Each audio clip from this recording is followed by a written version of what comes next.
মা, না জেনে না জেনে তোমার উপর অত্যন্ত অন্যায় আমি করেছিলাম। আজ আজ তারই শাস্তি আমাকে নিতে হবে। কিন্তু কিন্তু আমি তার জন্য এতটুকু দুঃখিত নই। যতক্ষণ জ্ঞান লুপ্ত না হয়ে যায় ততক্ষণ এই ভেবে আমার সুখ যে বিশ্বের সৌন্দর্য লক্ষ্মীকে অন্যায় বাঁধন থেকে মুক্ত করবার অধিকার আমি পেয়েছি। আমি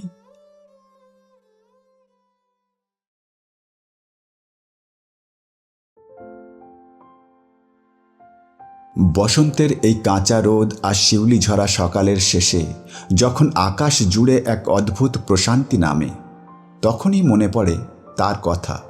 তিনি যার হাতে বীণা বাজে বিশ্ব ব্রহ্মাণ্ডের ছন্দে, যার পায়ের নূপুরনিক কণে জেগে ওঠে আদি অনাদি জ্ঞান। তিনি আমাদের জ্ঞানদাত্রী সুরধ্বনি মা সরস্বতী। সবাই তাকে মূর্তিতে দেখে, মন্ত্রের ডাকে, কিন্তু মা কি কেবল ওই মাটির প্রতিমাতেই সীমাবদ্ধ? নাকি তিনি কোনো এক নিভৃত পল্লীর একলা কোনো ঘরে কলমের ডগায় এসে বসেন? কখনো কি তিনি কোনো পথহারা পথিকের গানে সুর হয়ে ঝরে পড়েন না? আজকের এই কাহিনী কোনো শাস্ত্রীয় পুরাণ নয়, বরং ভক্তি আর বিশ্বাসের এক আলপনা, যেখানে মর্ত্যের ধুলোবালির মাঝে মা নেমে আসেন এক সাধারণ রূপ ধরে, যেখানে বিদ্যা কেবল পুঁথিগত নয়, হয়ে ওঠে বোধের এক পরম আলো। তুষার শুভ্র বসনা মা শারদার সেই চিরন্তন বাৎসল্য আর তার মর্তলীলার এক কাল্পনিক অথচ হৃদয়স্পর্শী আখ্যান নিয়ে আমাদের আজকের এই গল্প। তো নমস্কার বন্ধুরা, ফ্রাইডে স্টোরি উইথ বিনান্দতে আপনাদের সবাইকে স্বাগত জানিয়ে শুরু করছি আজকের এই গল্পের আসর। তো চলুন শুরু করা যাক আজকের গল্প। আজকের গল্প প্রাণের লেখক বিভূতিভূষণ বন্দ্যোপাধ্যায়ের মেঘমল্লার।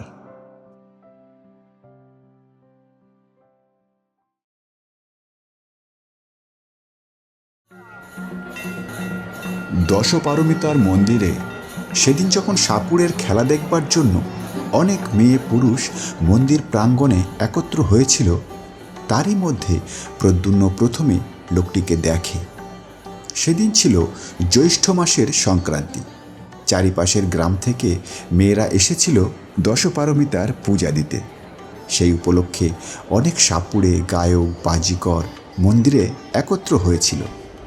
অনেক মালাকার নানা রকমের সুন্দর সুন্দর ফুলের গহনা গড়ে মেয়েদের কাছে বেচবার জন্য এনেছিল। একজন শ্রেষ্ঠী মগধ থেকে দামি রেশমি শাড়ি এনেছিল বেচবার জন্য। তারই দোকানে ছিল সেদিন মেয়েদের খুব ভিড়। প্রদ্যুম্ন শুনেছিল জ্যৈষ্ঠ সংক্রান্তির উৎসব উপলক্ষে পারমিতার মন্দিরে একজন বিখ্যাত গায়ক ও বীণ বাজিয়ে আসবেন। সে মন্দিরে গিয়েছিল তারই সন্ধানে। সমস্ত দিন ধরে খুঁজেও কিন্তু প্রদ্যুম্ন তাকে ভিড়ের মধ্যে থেকে বার করতে পারেনি। সন্ধ্যার কিছু পূর্বে মন্দিরের উঠানে একজন সাপুড়ে অদ্ভুত অদ্ভুত সাপের খেলা দেখাতে আরম্ভ করলে, আর তারই চারিধারে অনেকগুলি কৌতুকপ্রিয়া মেয়ে জমে গেল। ক্রমে সেখানে খুবই ভিড় হয়ে উঠল। প্রদ্যুম্নও সেখানে দাঁড়িয়ে গেল বটে, কিন্তু তার মন সাপ খেলার দিকে আদৌ ছিল না। সে ভিড়ের মধ্যে প্রত্যেক পুরুষ মানুষকে মনোযোগের সঙ্গে লক্ষ্য করছিল, যদি চেহারায় ও হাবভাবে বীণ বাজিয়ে ধরা পড়েন। অনেকক্ষণ ধরে দেখবার পর তার চোখে পড়ল একজন পৌর ভিড়ের মধ্যে তার দিকেই চেয়ে দাঁড়িয়ে আছেন। তার পরনে অতি মলিন ও জীর্ণ পরিচ্ছদ। কি জানি কেন প্রদ্যুম্নের মনে হলো এই সেই গায়ক। প্রদ্যুম্ন লোক ঠেলে তার কাছে যাবার উদ্যোগ করতে তিনি হাত উঁচু করে প্রদ্যুম্নকে ভিড়ের বাইরে যেতে ইঙ্গিত করলেন। বাইরে আসতে পৌর তাকে জিজ্ঞাসা করলেন, আমি অবন্তীর গায়ে সুরদাস, তুমি আমাকে খুঁজছিলে না? প্রদ্যুম্ন একটু আশ্চর্য হলো। তার মনের কথা এনে জানলেন কি করে? প্রদ্যুম্ন সম্ভ্রমে জানালে, হ্যাঁ, সে তাকেই খুঁজছিল বটে। পৌর বললেন, তুমি আমার অপরিচিত নও। তোমার পিতার সঙ্গে একসময় আমার যথেষ্ট বন্ধুত্ব ছিল। আমি কাশি গেলেই তোমার পিতার সঙ্গে দেখা না করে আসতাম না। তোমাকে ছেলেবেলায় দেখেছি। তোমার তোমার বয়স তখন খুব কম। আপনি এখানে এসে কোথায় আছেন? নদীর ধারে একটা ভাঙা মন্দির আছে, জানো? হ্যাঁ, জানি। ওখানে একজন সন্ন্যাসী পূর্বে থাকতেন না? তিনি তিনি এখনো ওখানেই আছেন। তুমি যে কোনো একদিন গিয়ে ওখানে আমার সঙ্গে দেখা করো। তুমি এখানে কোথায় থাকো? এখানকার বিহারে পড়ি। 3 বছর আছি। আপনি মন্দিরে কতদিন থাকবেন? সে তোমাকে বলবো। তুমি এরই মধ্যে একদিন যেও। প্রদ্যুম্ন প্রণাম করে বিদায় নিল। সন্ধ্যা তখনও হয়নি। মন্দিরটা যে ছোট পাহাড়ের উপর ছিল, তারই দুপাশের ঢালু রাস্তা বেয়ে মেয়েরা উৎসব থেকে বাড়ি ফিরছিল। প্রদ্যুম্নের চোখ যেন কার সন্ধানে একবার মেয়েদের ভিড়ের মধ্যে ইতস্তত ধাবিত হলো। পরে সে আবার তাদের পেছনে ফেলে দ্রুত পদে নামতে লাগল।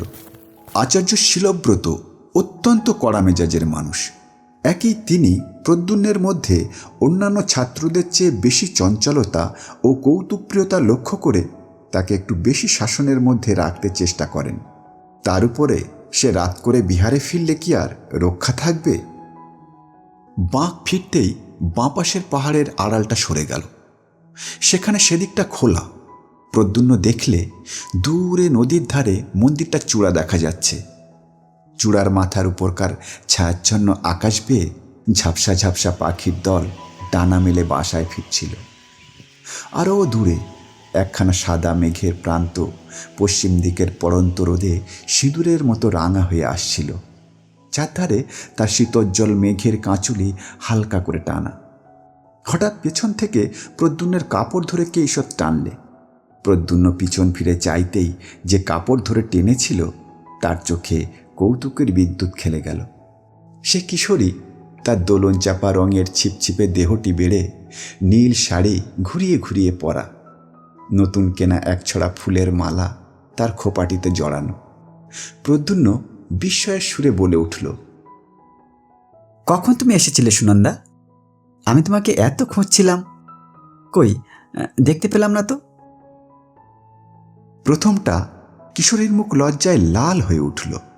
তারপরে সে একটু অভিমানের সুরে বললে, আমাকেই খুঁজতে যেন এখানে এসেছিলে আর কি। যত রাজ্যের সাপুড় আর বাজিকরদের মুখের দিকে চেয়ে চেয়ে ঘুরছিলে, সে আর কি আমি দেখিনি? সত্যি বলছি সুনন্দা, তোমাকে খুঁজেছি। নামবার সময় খুঁজেছি, এর আগেও খুঁজেছি। তুমি কাদের সঙ্গে এলে? এমন সময় দেখা গেল একদল মেয়ে পাহাড়ের উপর থেকে সেই পথেই নেমে আসছে। সুনন্দার সেদিকে চোখ পড়তেই সে তখনই হঠাৎ প্রদ্যুম্নকে পেছনে ফেলে দ্রুত পদে নামতে লাগল। পেছনেই একদল অপরিচিতা মেয়ে। এই অবস্থায় আর সুনন্দার অনুসরণ করা সঙ্গত হবে না ভেবে সে প্রথমটা খানিকক্ষণ চুপ করে দাঁড়িয়ে রইল।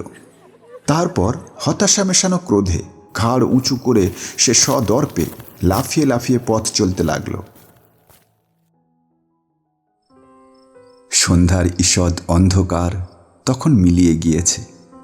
অন্ধকারটাই তরল থেকে তরলতর হতে হতে হঠাৎ কখন জ্যোৎস্নায় পরিণত হয়েছে। অন্যমনস্ক প্রদ্যুম্ন তা মোটেই লক্ষ্য করেনি। যখন তার চমক ভাঙল, তখন পূর্ণিমার শুভ্রোজ্জ্বল জ্যোৎস্না পদ ঘাট ধুইয়ে দিচ্ছিল। দূর মাঠের গাছপালা জ্যোৎস্নায় ঝাপসা দেখাচ্ছিল। পড়াশোনা তার হয় কি করে? আচার্য পূর্ণবর্ধন ত্রিপিটকের পাঠ অনায়ত্ত দেখে তাকে ভর্ৎসনা করলেই বা কি করা যাবে? এরকম রাত্রে যে যুগে যুগের বিহারীদের মনোবেদনা তার প্রাণের মধ্যে জমে ওঠে, তার অবাধ্য মন যে এইসব পরিপূর্ণ জ্যোৎস্না রাতে মহাকঠি বিহারের পাষাণ অলিন্দে মানস সুন্দরীদের পেছনে পেছনে ঘুরে বেড়ায়, এর জন্যে সেই কি দায়ী? দশপারমিতার মন্দিরে সন্ধ্যারতির ঘণ্টার ধ্বনি তখনও মিলিয়ে যায়নি। দূরে নদীর বাঁকের ভাঙা মন্দিরে ক্ষীণ আলো জ্বলে উঠল। উৎসব প্রত্যাগত নরনারীর দল জ্যোৎস্না ভরা মাঠের মধ্যে ক্রমে বহু দূরে অদৃশ্য হয়ে গেল। প্রদ্যুম্নের গতি দ্রুত হল। পথের পাশে একটা গাছ। গাছের নিকট যেতে প্রদ্যুম্নের মনে হলো গাছের আড়ালে কেউ যেন দাঁড়িয়ে আছে। আরেকটু এগিয়ে গাছের পাশে যেতেই তার অত্যন্ত পরিচিত কণ্ঠে হালকা মিষ্টি হাসির ঢেউয়ে সে থমকে দাঁড়িয়ে গেল। দেখলে গাছতলায় সুনন্দা দাঁড়িয়ে আছে। গাছের পাতার ফাঁক দিয়ে চিকচিকে জ্যোৎস্নার আলো পড়ে তার সর্বাঙ্গে আলো আঁধারের জাল বুনেছে। প্রদ্যুম্ন চাইতেই সুনন্দা ঘাড় দুলিয়ে বলে উঠল, আর একটু হলে বেশ হতো, গাছের তলা দিয়ে চলে যেতে, অথচ অথচ আমার দেখতেই পেতে না। সুনন্দাকে দেখে প্রদ্যুম্ন মনে মনে ভারী খুশি হলো। মুখে বললে, না, তার দেখব কেন? ভারী ব্যাপারটা হয়েছে গাছতলায় লুকিয়ে। আর না দেখতে পেলেই বা কি? আমি তোমার ওপর ভারী রাগ করেছি সুনন্দা, সত্যি বলছি।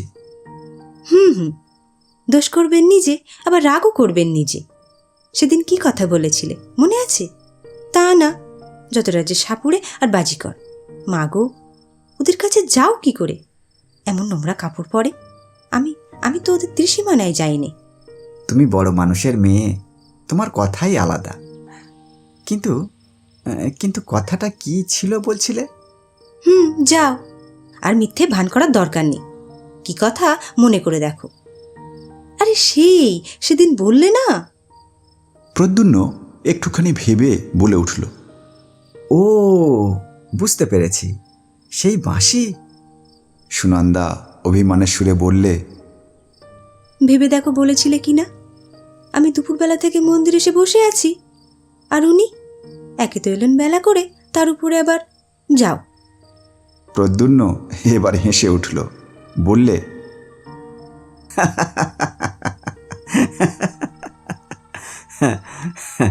আচ্ছা সুনন্দা, যদি তুমি আমাকে দেখতেই পেয়েছিলে তো আমাকে ডাকলে না কেন? আমি কি একা এসেছিলাম? হ্যাঁ, দুপুরবেলা আমি একা এসেছিলাম বটে, কিন্তু কিন্তু তখন তো তুমি আসনি। তারপর আমাদের গাঁয়ের মেয়েরা যে সব এলো, কি করে ডাকবো? আচ্ছা ধরেই নিলাম আমার দোষ হয়েছে। তবে তুমি যে বারবার সাপুড়ে আর বাজিকরদের কথা বলছো সুনন্দা, সাপুড়ে আর বাজিকরদের আমি খোঁজেনি। শুনেছিলাম অবন্তী থেকে একজন বড় বিন বাজিয়ে আসবেন। তুমি তো জানো আমার অনেক দিন থেকে বিন শেখার বড় ইচ্ছা, তাই তার সন্ধানে ঘুরছিলাম। তার দেখাও পেয়েছি। তিনি এখানকার নদীর ধারের দেউলে থাকেন। হ্যাঁ, ভালো কথা। তোমার বাবা কোথায়? বাবা 3-4 দিন হলো কৌশাম্বী গিয়েছে মহারাজের ডাকে। প্রদ্যুম্ন হঠাৎ খুব উচ্চস্বরে হেসে উঠল, বললে,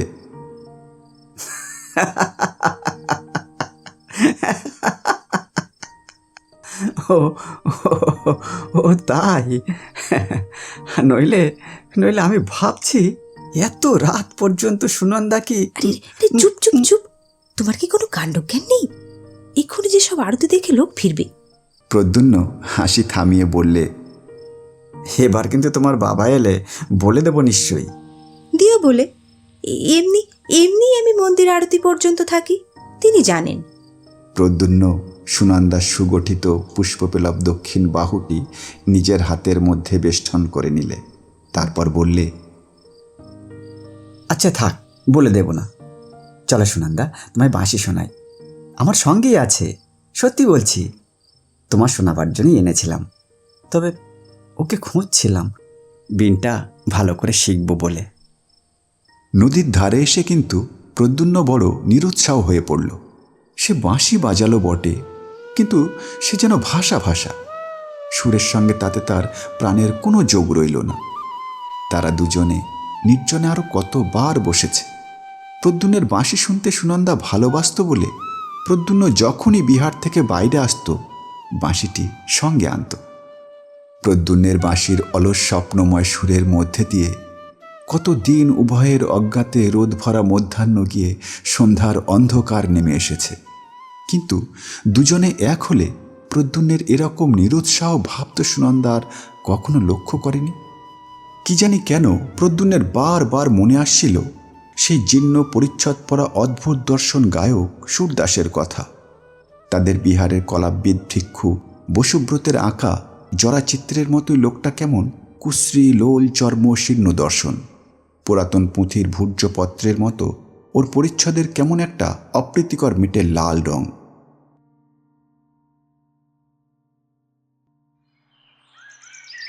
তারপর দিন সকালে প্রদ্যুম্ন নদীর ধারের ভাঙা মন্দিরে গেল।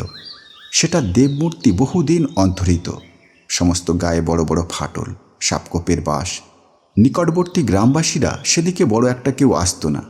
একজন আজীবক সন্ন্যাসী আজ প্রায় 7-8 মাস হলো সেখানে বাস করছেন। তার 2-4 জন অনুগত ভক্ত মাঝে মাঝে আসত যেত বলে মন্দিরের পথ আজকাল অপেক্ষাকৃত ভালো আছে। অর্ধ অন্ধকার মন্দিরের মধ্যে প্রদ্যুম্নের সঙ্গে সুরদাসের সাক্ষাৎ হলো। সুরদাস প্রদ্যুম্নকে দেখে খুব আনন্দ প্রকাশ করলেন। তারপর বললেন, চলো বাইরে গিয়ে বসি, এখানে এখানে বড় অন্ধকার। বাইরে গিয়ে সুরদাস আলোতে প্রদ্যুম্নের মুখ ভালো করে দেখলেন। তারপর যেন আপন মনে বলতে লাগলেন, হবে, তোমার দ্বারাই হবে, আমি আমি তা জানতাম। প্রদ্যুম্ন সুরদাসের মূর্তি দূর থেকে দেখে যে অস্বাচ্ছন্দ্য অনুভব করছিল, তার নিকটে এসে কিন্তু প্রদ্যুম্নের সে ভাব কেটে গেল। সে লক্ষ্য করলে সুরদাসের মুখশ্রী একটু কুদর্শন হলেও প্রতিভাব্যঞ্জক। সুরদাস বললে, হ্যাঁ, আমি ভাবছিলাম তুমি আসবে। হ্যাঁ হ্যাঁ, তোমার পিতা তো একজন প্রসিদ্ধ গায়ক ছিলেন। হ্যাঁ, তুমি নিজে কিছু শিখেছ? প্রদ্যুম্ন লজ্জিত মুখে উত্তর দিলে, একটু আধটু বাঁশি বাজাতে পারি। সুরদাস উৎসাহের সুরে বললেন, পারা তো উচিত। তোমার বাবাকে জানতো না এমন লোক এদেশে খুব কম আছে। প্রতি উৎসবেই কৌশাম্বী থেকে তোমার বাবার নিমন্ত্রণপত্র আসতো। হ্যাঁ, আমি শুনেছি তুমি নাকি বাঁশিতে বেশ মেঘমল্লার আলাপ করতে পারো। প্রদ্যুম্ন বিনীতভাবে উত্তর দিলে, বিশেষ কিছু জানি তা নয়, যা মনে আসে তাই বাজাই। তবে মেঘমালার মাঝে মাঝে বাজিয়েছি। সুরদাস বললে, কই দেখি তুমি কেমন শিখেছ? বাঁশি সবসময় প্রদ্যুম্নের কাছে থাকত। কখন কোন সময়ে সুনন্দার সঙ্গে দেখা হয়ে পড়ে বলা যায় না। প্রদ্যুম্ন বাঁশি বাজাতে লাগল। তার পিতা তাকে বাল্যকালে যত্ন করে রাগরাগিনী শেখাতেন। তাছাড়া সঙ্গীতে প্রদ্যুম্নের একটা স্বাভাবিক ক্ষমতাও ছিল। তার আলাপ অতি মধুর হলো। লতাপাতা ফুল ফলের মাঝখান বেয়ে উদার নীল আকাশ আর জ্যোৎস্না রাতের মর্ম ফেটে সে রসধারা বিশ্বে সব সময় ঝরে পড়ছে। তার বাঁশির গানে সে রস যেন মূর্ত হয়ে উঠল। সুরদাস বোধহয় এতটা আশা করেননি। তিনি প্রদ্যুম্নকে আলিঙ্গন করে বললেন, ইন্দ্রদ্যুম্নের ছেলে যে এমন হবে সেটা বেশি কথা নয়। বুঝতে পেরেছি তুমি পারবে। আমি আগেও জানতাম। নিজের প্রশংসাবাদে প্রদ্যুম্নের তরুণ সুন্দর মুখ লজ্জায় লাল হয়ে উঠল। অন্যান্য 2-1 কথার পর প্রদ্যুম্ন বিদায় নিতে উদ্যত হলে সুরদাস তাকে বললেন, শোনো প্রদ্যুম্ন, একটা গোপনীয় কথা তোমার সঙ্গে আছে। তোমাকে কথা বলবো বলে পূর্বেও আমি তোমার খোঁজ করেছিলাম। তোমাকে পেয়ে খুব ভালোই হয়েছে। কথাটা তোমাকে বলি, কিন্তু তার আগে তোমাকে একটা প্রতিজ্ঞা করতে হবে যে এই কথা তুমি কারোর কাছে প্রকাশ করবে না। প্রদ্যুম্ন অত্যন্ত বিস্মিত হলো। এই পৌরের সঙ্গে তার মোটে একদিনের আলাপ, এমন কি গোপনীয় কথা ইনি তাকে বলবেন? সে বললে, কি কথা? না শুনে কি করে? সুরদাস বললে, না, তুমি ভেবো না। কোনো অনিষ্ট ব্যাপার হলে আমি তোমাকে বলতাম না। কি কথা জানবার জন্যে প্রদ্যুম্নের অত্যন্ত কৌতূহল হলো। সে প্রতিজ্ঞা করলে সুরদাসের কথা কারো কাছে প্রকাশ করবে না। সুরদাস গলার স্বর নামিয়ে বলতে লাগলেন, নদীর ওই বড় বাঁকে যে ঢিবিটা আছে জানো, তার সামনেই বড় মাঠ। ওই ঢিবিটায় বহু প্রাচীনকালে সরস্বতী দেবীর মন্দির ছিল। শুনেছি দেশের যত বড় বড় গায়ক ছিলেন শিক্ষা শেষ করে সকলেই আগে ওই মন্দিরে এসে দেবীর পূজা দিয়ে তুষ্ট না করে ব্যবসা আরম্ভ করতো না। সে অনেক দিনের কথা। তারপর তারপর মন্দির ভেঙে চুরে ওই দাঁড়িয়েছে। ওই ওই ঢিবিতে বসে আষাঢ়ে পূর্ণিমার রাতে মেঘমল্লার নিখুঁতভাবে আলাপ করলে সরস্বতী দেবী স্বয়ং গায়কের কাছে আবির্ভূতা হন। এই সংবাদ দেশে কেউ জানে না, কেউ না। আষাঢ়, শ্রাবণ, ভাদ্র এই 3 মাসের 3 পূর্ণিমায় প্রতিবার তাকে আনতে পারা যায়, হ্যাঁ যায়। তবে তবে তারপরেই গায়ক সঙ্গীতে সিদ্ধ হয়। তারপরে সঙ্গীত সংক্রান্ত কোনো বিষয় তখন গায়কের কাছে অজ্ঞাত থাকে না। তবে তবে একটা কথা আছে, যে গায়ক বর প্রার্থনা করবে সে অবিবাহিত হওয়া চাই। তা আমি বলছিলাম, সামনের পূর্ণিমায় তুমি আর আমি এই বিষয়টা চেষ্টা করে দেখব। তুমি কি বলো? সুরদাসের কথা শুনে প্রদ্যুম্ন অবাক হয়ে গেল। তা কি করে হয়? আচার্য বসুব্রত কলাবিদ্যা সম্বন্ধে উপদেশ দিতে দিতে অনেকবার যে বলেছেন, কলার অধিষ্ঠাত্রী দেবী সরস্বতীর যে মূর্তি হিন্দুরা কল্পনা করেন সেটা নিছক কল্পনাই, তার সঙ্গে বাস্তবের কোনো সম্পর্ক নেই। সত্য সত্য তাকে দেখতে পাওয়া এ কি সম্ভব? প্রদ্যুম্ন চুপ করে রইল। সুরদাস একটু ব্যগ্রভাবে জিজ্ঞাসা করলেন, এতে কি তোমার অমত আছে?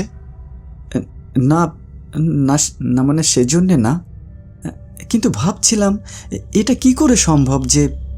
এ বিষয় তুমি নিশ্চিত থাকো, এর সত্যতা নিয়ে নিজের চোখে দেখো। তোমার অমত না থাকলে আমি সামনের পূর্ণিমায় সব ব্যবস্থা করে রাখি। সুরদাসের কথার পর থেকেই প্রদ্যুম্ন অত্যন্ত বিস্ময়ে ও কৌতূহলে কেমন একরকম হয়ে গিয়েছিল। সে ঘাড় নেড়ে বললে, আচ্ছা আচ্ছা, রাখবেন, আমি আসব। বেশ বেশ বেশ, বড় আনন্দিত হলাম, বড় আনন্দিত হলাম। তুমি তুমি মাঝে মাঝে একবার করে এখানে এসো, একবার করে এখানে এসো। তোমাকেও তৈরি হতে হলে 2-1টা কাজ করতে হবে, সে আমি বলে দেব। প্রদ্যুম্ন আর একবার সম্মতিসূচক ঘাড় নাড়বার পর সুরদাসের কাছে বিদায় চাইলে। তারপর সে চিন্তিতভাবে বিহারের পথ ধরল। তার মনে হচ্ছিল দেবী সরস্বতী স্বয়ং। শ্বেত পদ্মের মতো নাকি রংটি তার, না জানি কত সুন্দর তার মুখশ্রী। আচার্য বসুব্রত বলেন বটে,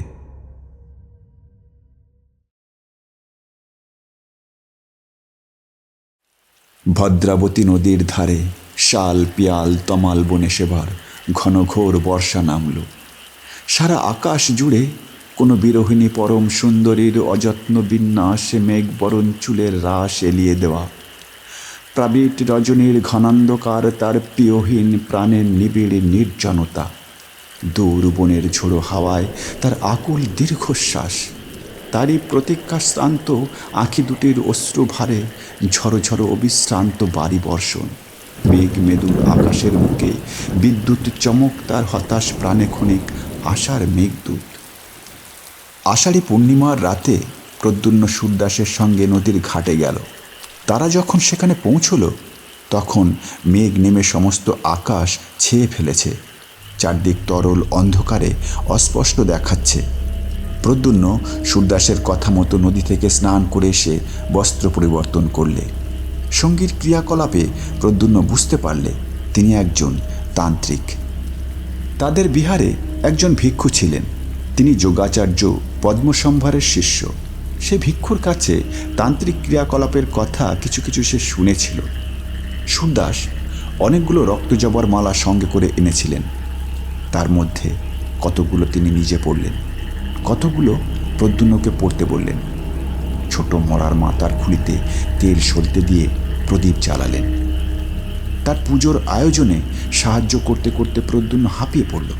ব্যাপারটা শেষ পর্যন্ত কি দাঁড়ায় দেখবার জন্য তার মনে এত কৌতূহল হচ্ছিল যে অন্ধকার রাতে একজন প্রায় অপরিচিত তান্ত্রিকের সঙ্গে একা থাকবার ভয়ের দিকটা তার একেবারেই চোখে পড়ল না।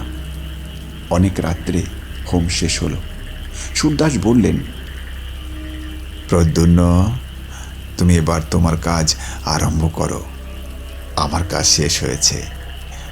খুব সাবধান, তোমার তোমার কৃতিত্বের উপর এর সাফল্য নির্ভর করছে। তার চোখের কেমন একটা ক্ষুধিত দৃষ্টি যেন প্রদ্যুন্নের ভালো লাগলো না, কিন্তু তবু সে বসে এক মনে বাঁশিতে মেঘমল্লার আলাপ আরম্ভ করলে।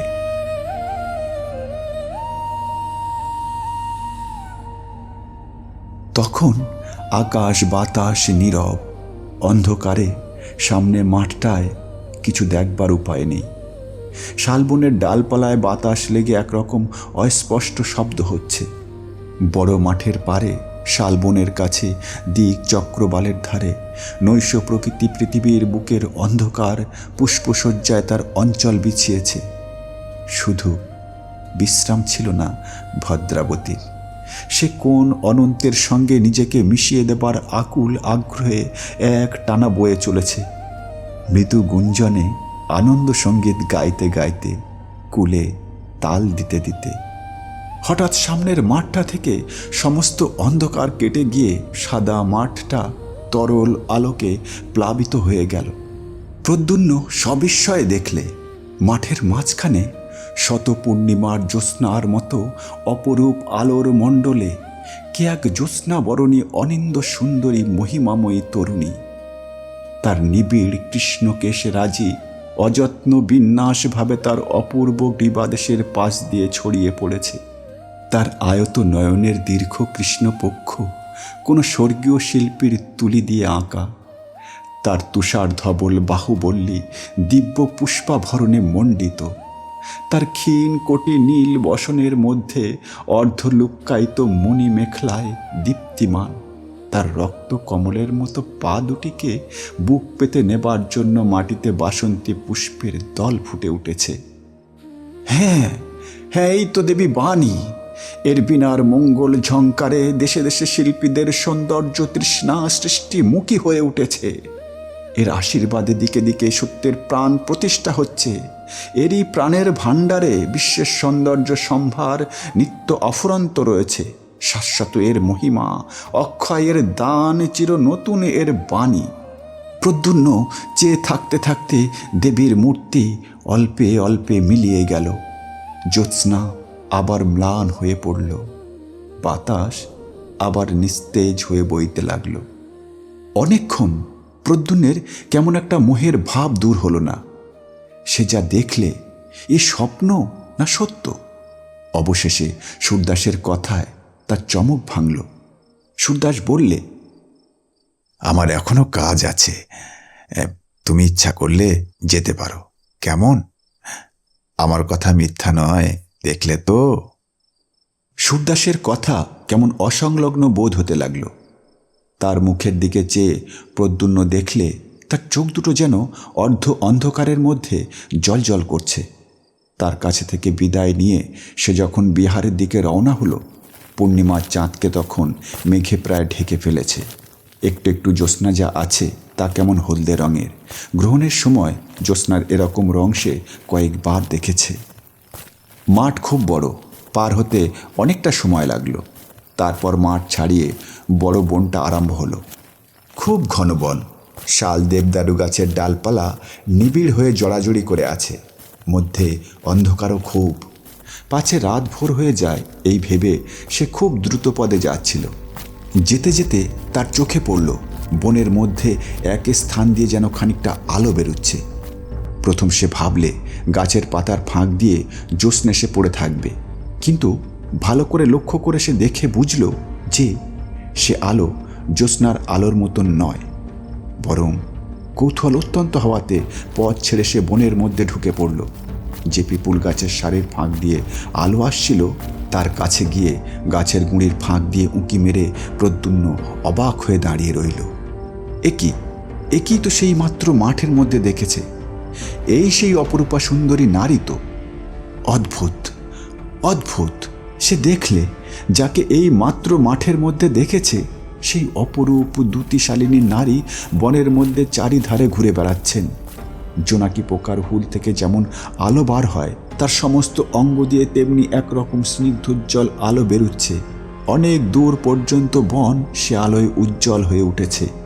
আরেকটু নিকটে গিয়ে সে লক্ষ্য করলে তার আয়ত চক্ষু দুইটি অর্ধনিমিলিত, যেন কেমন নেশার ঘরে তিনি চারিপাশে হাতড়ে পার হবার পথ খুঁজে বেড়াচ্ছেন, কিন্তু তা না পেয়ে পিপুল গাছগুলো চারধারে চক্রাকারে ঘুরছেন।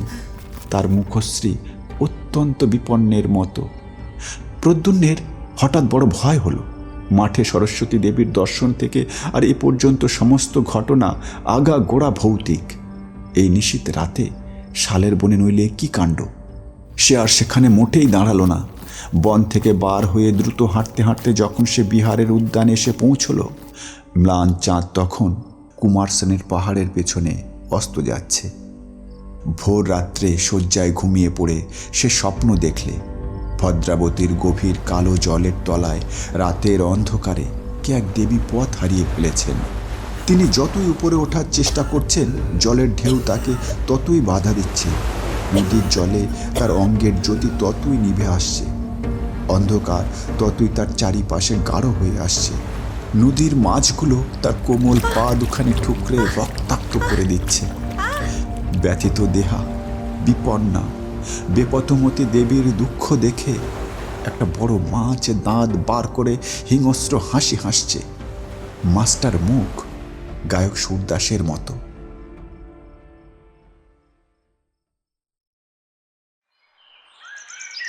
প্রদ্যুম্ন ভোরে উঠেই আচার্য পূর্ণবর্ধনের কাছে গিয়ে সুরদাসের সঙ্গে প্রথম দেখার দিন থেকে গত রাত্রি পর্যন্ত সমস্ত ব্যাপার খুলে বললে।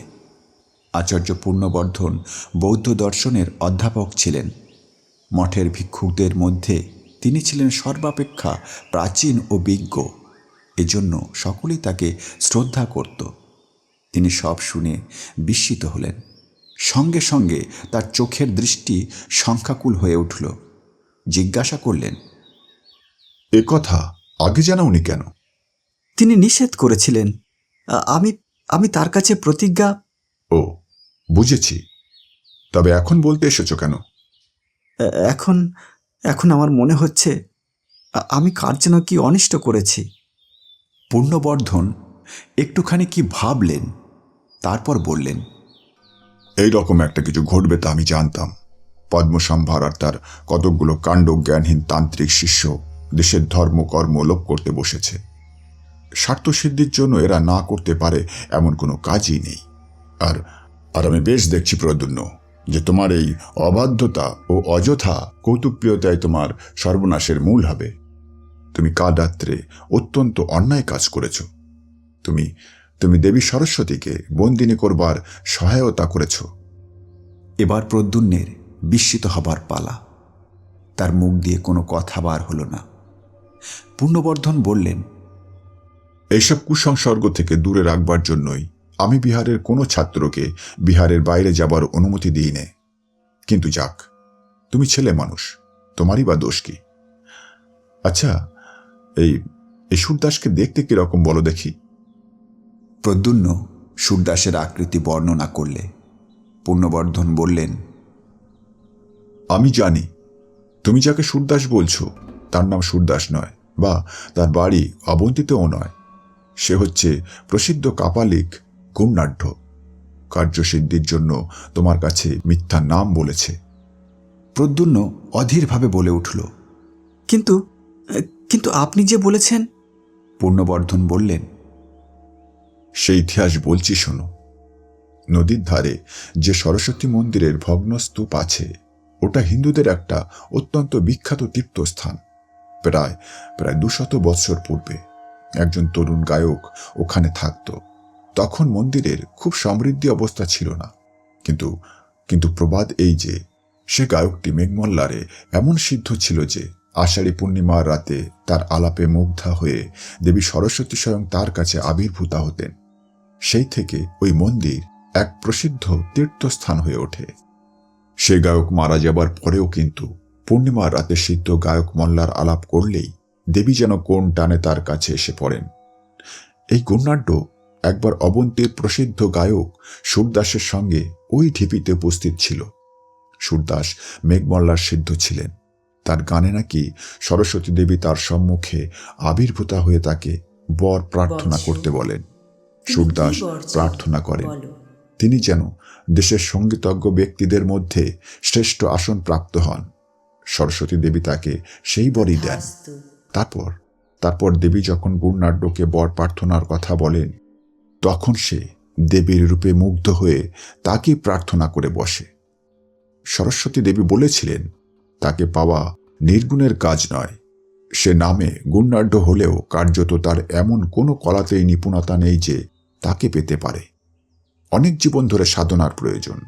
সরস্বতী দেবী অন্তরিত হওয়ার পর মূর্খ গুণনাঢ্যের মোহ আরও বেড়ে যায়, আর সেই সঙ্গে সঙ্গে দেবীর উপর তার অত্যন্ত রাগ হয়। সে তন্ত্রোক্ত মন্ত্র বলে দেবীকে বন্দিনী করবার জন্য উপযুক্ত তান্ত্রিক গুরু খুঁজতে থাকে। আমি জানি সে এক সন্ন্যাসীর কাছে তন্ত্রশাস্ত্রের উপদেশ নিত। সন্ন্যাসী কিছুদিন পরে তার তন্ত্র সাধনার হীন উদ্দেশ্য বুঝতে পেরে তাকে দূর করে দেন। এসব কথা এদেশের সকল প্রাচীন লোকই জানেন। আমি অনেকদিন তারপর গুণনাঢ্যের আর কোনো সংবাদ জানতাম না। ভেবেছিলাম সে এদেশ থেকে চলে গিয়েছে, কিন্তু এখন তোমার কথা শুনে আমার মনে হচ্ছে কাল রাত্রে সে কৃতকার্য হয়েছে বোধহয়। এতদিন ওই উদ্দেশ্যে সে কোথাও তন্ত্র সাধনা করছিল। যাক তুমি এক্ষুনি গিয়ে সন্ধান করো মন্দিরে সে আছে কিনা। থাকে যদি আমায় সংবাদ দিও। প্রদ্যুম্ন সেখানে আর এক মুহূর্তও দাঁড়ালো না। সে ছুটে গিয়ে বিহারের উদ্যানে পড়ল। তখন রোদ বেশ ফুটে উঠেছে। বিহারের পাঠার্থীদের সমবেত কণ্ঠের স্তোত্র গান তার কানে আসছিল। যেতে যেতে সে দেখলে উদ্যানের এক প্রান্তে একটা বড় আম গাছের ছায়ায় চিত্রকর ভিক্ষু বসুব্রত হিরণচর্মের আসনে বসে বোধহয় কি আঁকছেন, কিন্তু তার মুখে অতৃপ্তি ও অসাফল্যের একটা চিহ্ন আঁকা। প্রদ্যুম্ন যা ভেবেছিল তাই ঘটল। মন্দিরে গিয়ে সে দেখল সেখানে কেউ নেই। গুণনাঢ্য তো নেই, সেই আজীবক সন্ন্যাসী পর্যন্ত নেই। দু একটা জবা গুপানের ঘর, আগুনে জ্বালাবার জন্যে সংগৃহীত কিছু শুকনো কাঠ মন্দিরের মধ্যে এদিকে ওদিকে ছড়ানো পড়ে আছে। সেদিন গভীর রাত্রে প্রদ্যুম্ন কাউকে কিছু না বলে চুপি চুপি বিহার পরিত্যাগ করলে।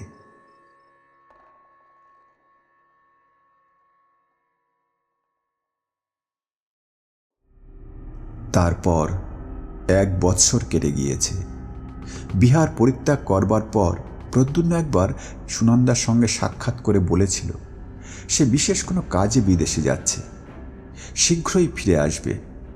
এই 1 বৎসর সে কাঞ্চি, উত্তর কোশল ও মগধের সমস্ত স্থান খুঁজেছে, কোথাও গুণনাঢ্যের সন্ধান পায়নি।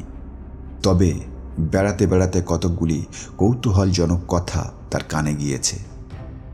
মগধের প্রসিদ্ধ ভাস্কর মিহির গুপ্ত রাজার আদেশ মতো ভগবান তথাগতের মূর্তি তৈরি করতে আদিষ্ট হয়েছিলেন। 1 বৎসর পরিশ্রম করে তিনি যে মূর্তি গড়ে তুলেছেন তার মুখশ্রী এমন রূঢ় ও ভাববিহীন হয়েছে যে তা বুদ্ধের মূর্তি কি মগধের দুর্দান্ত দস্যু দমনকের মূর্তি তা সে দেশের লোক ঠিক বুঝতে পারছে না। তক্ষশিলার বিখ্যাত দার্শনিক পণ্ডিত যমুনাচার্য মীমাংসা দর্শনের ভাষ্য প্রণয়ন করতে নিযুক্ত ছিলেন।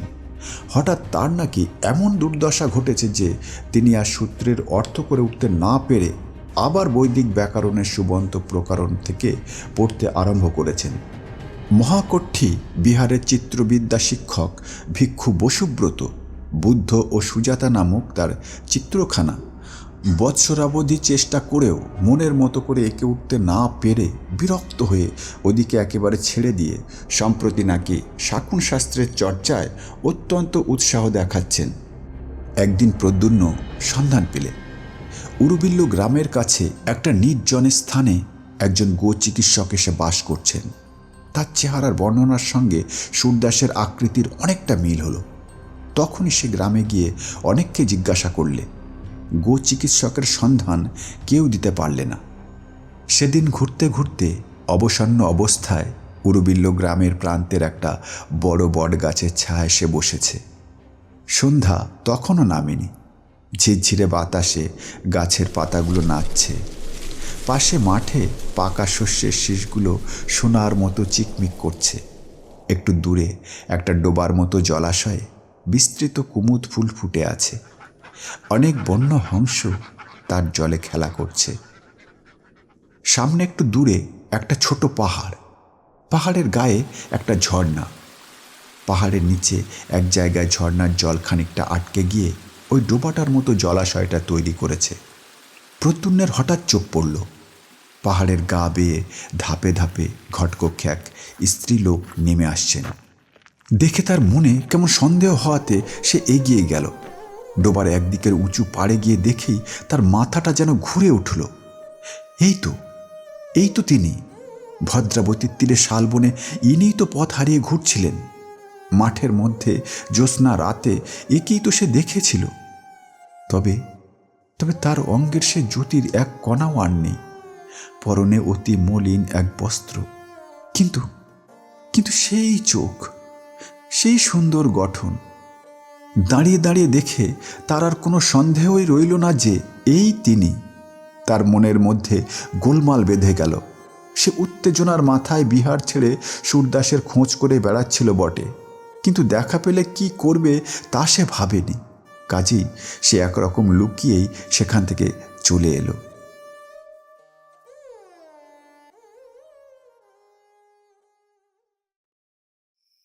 রোজ রোজ সন্ধ্যায় প্রদ্যুম্ন এসে বটগাছটার তলায় বসে। রোজ সন্ধ্যার আগে দেবী পাহাড়ের গায়ের পথ বেয়ে নেমে আসেন। আবার সন্ধ্যার সময় ঘটকক্ষে ধাপে ধাপে উঠে চলে যান। সে রোজ বসে দেখে। এই রকম কিছু দিন কেটে গেল। একদিন প্রদ্যুম্ন মাঠের গাছতলায় চুপ করে বসে আছে। সেই সময় দেবী জলাশয়ে নামলেন। সেও কি ভেবে ডোবার এদিকের পাড়ের দিকে দাঁড়ালো। দেখলে দেবী ঘট নামিয়ে রেখে কুমুদ ফুল সংগ্রহে বড় ব্যস্ত। একটা বড় ফুল জলাশয়ের এপারের দিকে এগিয়ে বেশি জলে ফুটেছিল।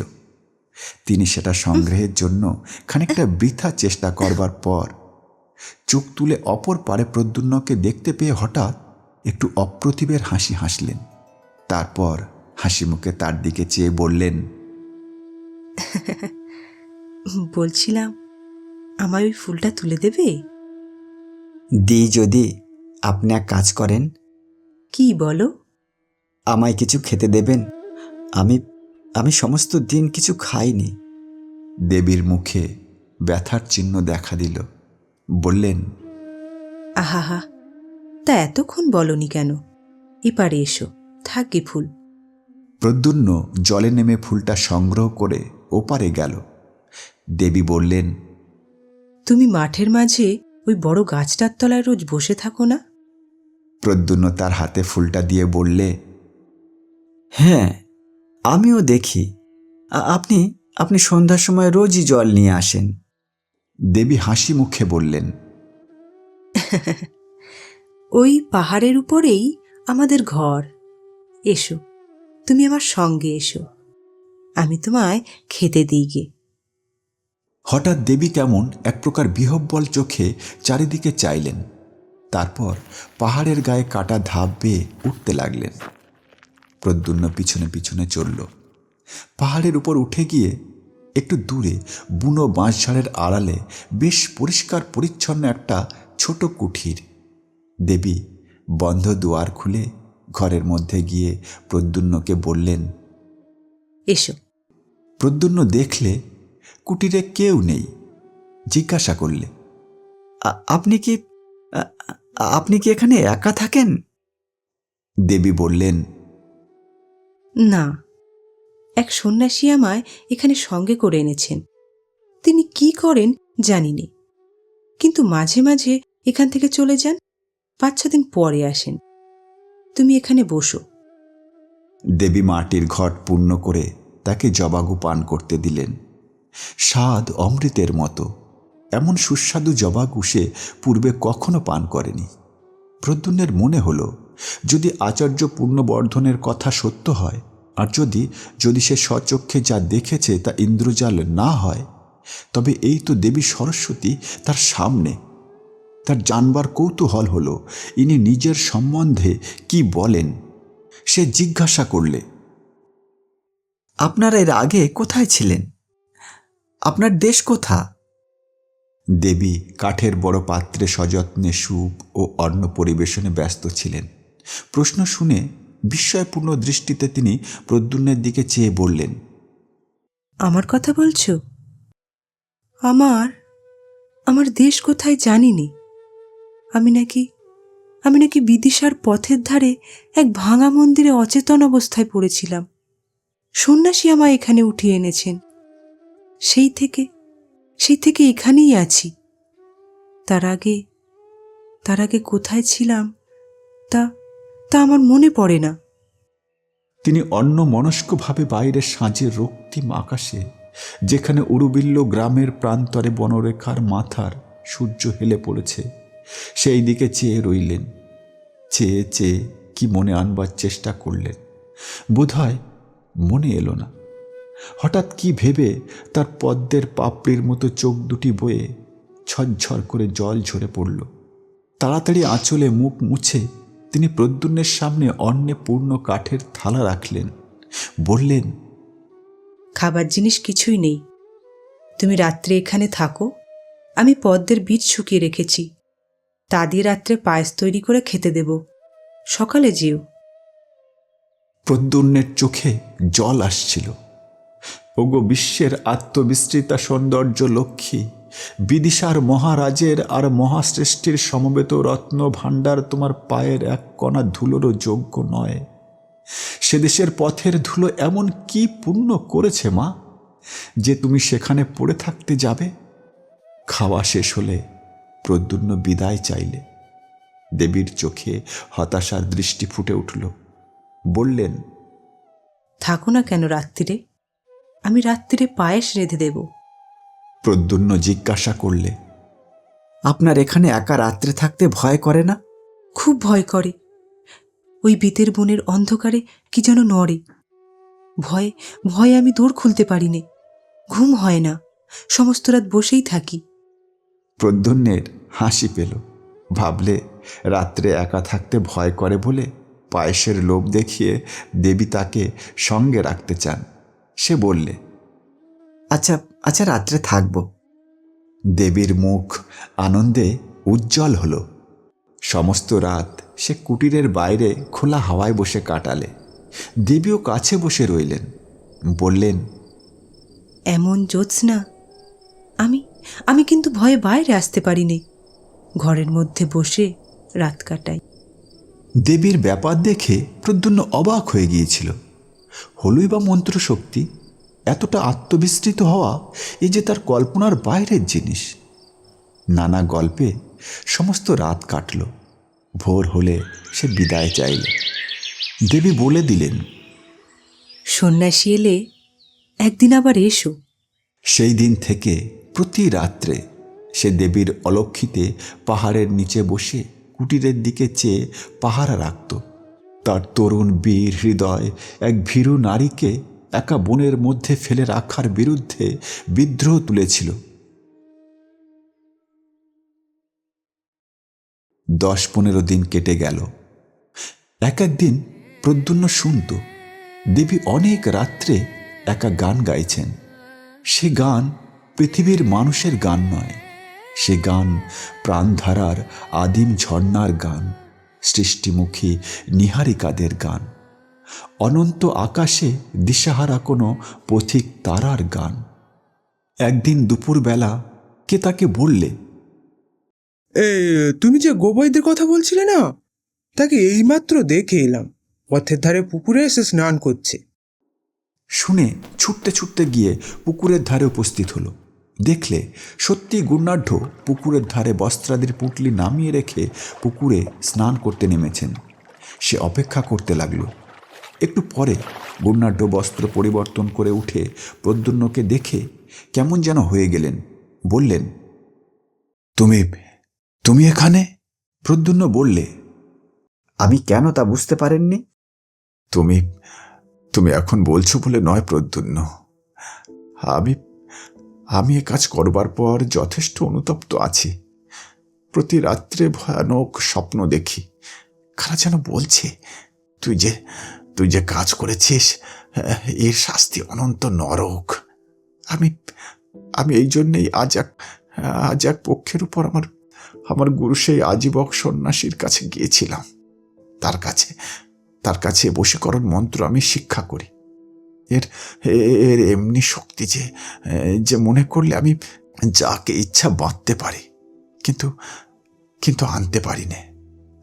মন্ত্রের বন্ধন শক্তি থাকলেও আকর্ষণী শক্তি নাই।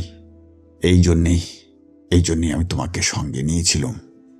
আমি নিজে সঙ্গীতের কিছুই জানি না যে তা নয়, কিন্তু আমি জানতাম যে তুমি মেঘমল্লারের সিদ্ধ। তোমার গানে দেবী ওখানে আসবে নি। এলে তারপর মন্ত্র বাঁধব। এর আগে আমার বিশ্বাস ছিল না যে এমন একটা ব্যাপার হওয়া সম্ভব। অনেকটা মন্ত্রের গুণ পরীক্ষা করবার কৌতূহলী আমি এ কাজ করি। প্রদ্যুন্ন বললে, এখনো? গুণাঢ্য বললেন, এখন আমার গুরুর কাছ থেকে আসছে। তিনি সব শুনে একটা মন্ত্র শিক্ষা দিয়েছেন। এটা পূর্ব মন্ত্রের বিরোধী শক্তি সম্পন্ন। সেই মন্ত্রপুত জল দেবীর গায়ে ছড়িয়ে দিলে তিনি আবার মুক্ত হবেন বটে, কিন্তু তার কোনো উপায় নাই। প্রদ্যুন্ন জিজ্ঞাসা করলে, উপায় নেই কেন? যে ছিটিয়ে দেবে সে চিরকালের জন্য পাষাণ হয়ে যাবে। আমার পক্ষে দুদিকেই যখন সমান, তখন তাকে বন্দিনে রাখাই আমার ভালো। রাগ করো না প্রদ্যুন্ন, রাগ করো না। ভেবে দেখো, মৃত্যুর পর হয়তো পরজগৎ আছে, কিন্তু পাষাণ হওয়ার পর তা আমি পারবো না। না, তা আমি পারবো না। আত্মবিস্তৃতা বন্দিনী দেবীর চোখের দুটি করুণ অসহায় দৃষ্টি প্রদ্যুন্নের মনে এলো।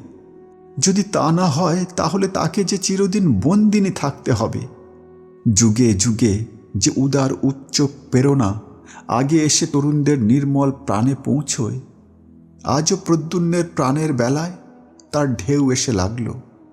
সে ভাবলে একটা জীবন তুচ্ছ। তার রাঙা পা দুখানিতে একটা কাঁটা ফুটলে তা তুলে দেবার জন্যে আমি শতবার জীবন দিতে প্রস্তুত। হঠাৎ গুণনাট্যের দিকে চেয়ে এসে বললে, চলুন আপনার সঙ্গে যাব।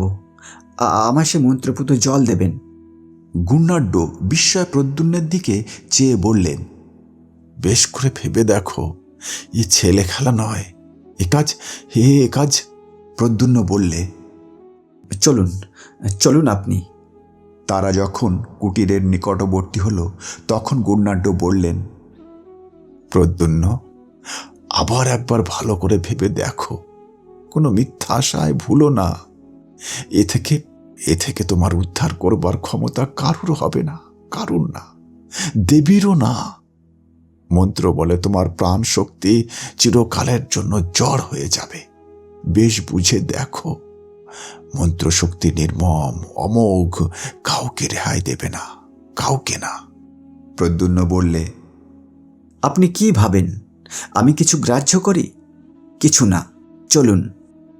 কুটিরে তারা যখন গিয়ে উপস্থিত হলো, তখন রোদ বেশ পড়ে এসেছে। দেবী কুটিরের বাইরে ঘাসের উপর অন্যমনস্কভাবে চুপ করে বসেছিলেন। প্রদ্যুন্নকে আসতে দেখে তিনি অত্যন্ত আনন্দিত হলেন। হাসি মুখে বললেন, হ্যাঁ, এসো। আমি তোমার কথা প্রায়ই ভাবি। তোমায় সেদিন কিছু খেতে দিতে না পেরে আমার মন খুবই খারাপ হয়েছিল। এখন তুমি এখানে কিছুদিন থাকো। তিনি দুজনকে খেতে দেবার জন্য ব্যস্ত হয়ে কুটিরের মধ্যে চলে গেলেন। প্রদ্যুন্ন বললে, কই আমায় মন্ত্রপুত জল দিন তবে। সত্যি তাহলে তুমি এতে প্রস্তুত? আমায় আর কিছু বলবেন না, জল দিন। দেবী কুঠিরের মধ্যে আহারের স্থান করে দুজনকে খেতে দিলেন। আহারাদি যখন শেষ হলো, তখন সন্ধ্যার আর বেশি দেরি নেই। বেদবনে ছায়া নেমে আসছে। রাঙা সূর্য আবার উরুবিল্ল গ্রামের উপর ঝুলে পড়েছে। গোধূলির আলোয় দেবীর মুখপদ্মে অপরূপ শ্রী ফুটে উঠল। তারপর তারপর তিনি ঘটকক্ষে প্রতিদিনের মতো নিচের ঝর্ণার জল আনতে নেমে গেলেন। গুণাঢ্য বললেন, আমি আমি এখান থেকে আগে চলে যাই, তারপরে ঘটপূর্ণ জল দেবীর গায়ে ছিটিয়ে দিও। তার চক্ষু অশ্রুপূর্ণ হল। আবেগ ভরে তিনি প্রদ্যুম্নকে আলিঙ্গন করে বললেন, আমি আমি কাপুরুষ,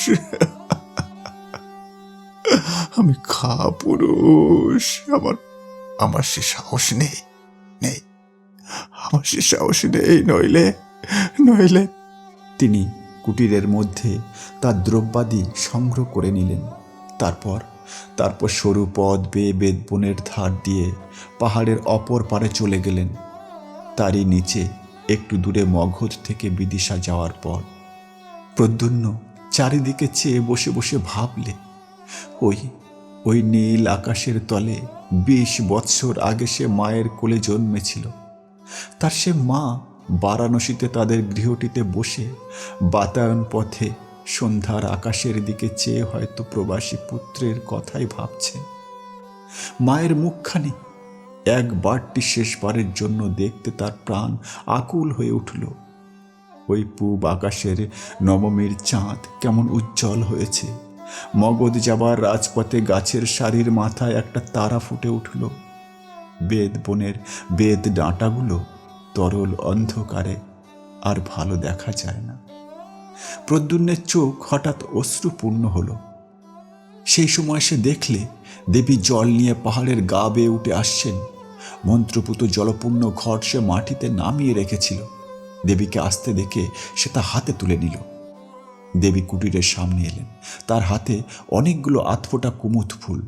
প্রদ্যুম্নকে জিজ্ঞাসা করলেন, সন্ন্যাসী কোথায়? তিনি আবার কোথায় চলে গেলেন, আজ আর আসবেন না। তারপর সে গিয়ে দেবীর পায়ের ধুলো নিয়ে তাকে প্রণাম করে বললে, মা, না জেনে তোমার উপর অত্যন্ত অন্যায় আমি করেছিলাম। আজ তারই শাস্তি আমাকে নিতে হবে। কিন্তু আমি তার জন্য এতটুকু দুঃখিত নই। যতক্ষণ জ্ঞান লুপ্ত না হয়ে যায় ততক্ষণ এই ভেবে আমার সুখ যে বিশ্বের সৌন্দর্য লক্ষ্মীকে অন্যায় বাঁধন থেকে মুক্ত করবার অধিকার আমি পেয়েছি। দেবী বিস্মিত দৃষ্টিতে প্রদ্যুম্নের দিকে চেয়ে রইলেন। প্রদ্যুম্ন বললে, শুনুন, আপনি বেশ করে মনে করে দেখুন দেখি, আপনি কোথা থেকে এসেছিলেন? কেন? আমি তো বিদিশার পথের ধারে। প্রদ্যুম্ন এক অঞ্জলি জল তার সর্বাঙ্গে ছিটিয়ে দিলে। সদ্য নিদ্রোত্থিতার মতো দেবী চমকে উঠলেন। প্রদ্যুম্ন দৃঢ় হস্তে আর এক অঞ্জলি জল দেবীর সর্বাঙ্গে ছিটিয়ে দিলে। নিমেষের জন্য তার চোখের সামনে বাতাসে এক অপূর্ব সৌন্দর্যের স্নিগ্ধ প্রসন্ন হিল্লোল বয়ে গেল। তার সারা দেহ মন আনন্দে শিউরে উঠল। সঙ্গে সঙ্গে তার মনে এলো বারাণসীতে গৃহে সন্ধ্যার আকাশে বন্ধ আঁখি বাতায়ন পথবর্তিনী তার মা।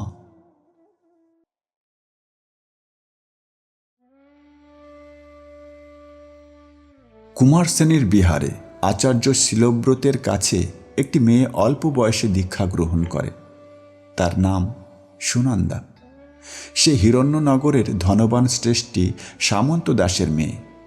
পিতামাতার অনেক অনুরোধ সত্ত্বেও মেয়েটি নাকি বিবাহ করতে সম্মত হয়নি। অত্যন্ত তরুণ বয়সে প্রবাজ্য গ্রহণ করায় সে বিহারের সকলের শ্রদ্ধার পাত্রী হয়ে উঠেছিল। সেখানে কিন্তু কারোর সঙ্গে সে তেমন মিশত না। সর্বদাই নিজের কাজে সময় কাটত আর সর্বদাই কেমন অন্যমনস্ক থাকত। জ্যোৎস্নার রাত্রে বিহারের নির্জন পাষাণ অলিন্দে দাঁড়িয়ে দাঁড়িয়ে সে আপন মনে প্রায় কি ভাবত। মাঠের জ্যোৎস্নার জাল কাটিয়ে অনেক রাতে কাউকে বিহারের দিকে আসতে দেখলে সে এক পটে সেদিকে চেয়ে থাকত, যেন কতদিন আগে তার যে প্রিয় আবার আসবে বলে চলে গিয়েছিল। তারই আসবার দিন গুনে গুনে এ শ্রান্ত শান্ত ধীর পথ চাওয়া। প্রতি সকালে সে কার প্রতীক্ষায় উন্মুখ হয়ে রইত। সকাল কেটে গেলে ভাবত বিকালে আসবে, বিকাল কেটে গেলে ভাবতো সন্ধ্যায় আসবে। দিনের পর দিন, মাসের পর মাস, এরকম কত সকাল সন্ধ্যা কেটে গেল, কেউ এলো না। তবু মেয়েটি ভাবতো আসবে, আসবে, কাল আসবে। পাতার শব্দে চমকে উঠে চেয়ে দেখতো এতদিনে বুঝি এলো। এক এক রাত্রে সে বড় অদ্ভুত স্বপ্ন দেখত।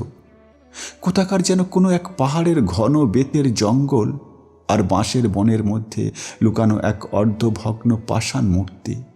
নিঝুম রাতে সে পাহাড়ের বেদ গাছ হাওয়ায় দুলছে, বাঁশ বনে শিশির শব্দ হচ্ছে।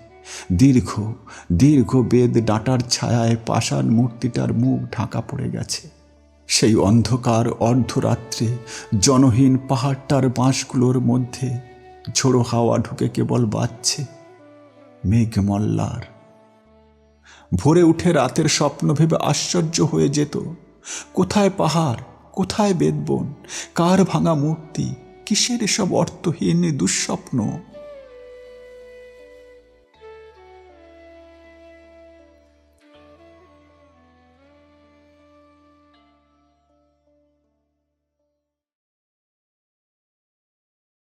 তো কেমন লাগলো আজকের গল্প? যদি ভালো লাগে তাহলে লাইক করবেন, আর যদি অন্য কোনো গল্প শুনতে চান তাহলে কমেন্ট করে জানাবেন। তো আজ এই পর্যন্ত, আবার দেখা হবে আগামী সপ্তাহে এরকমই আরেকটি নতুন গল্পের সাথে। নমস্কার।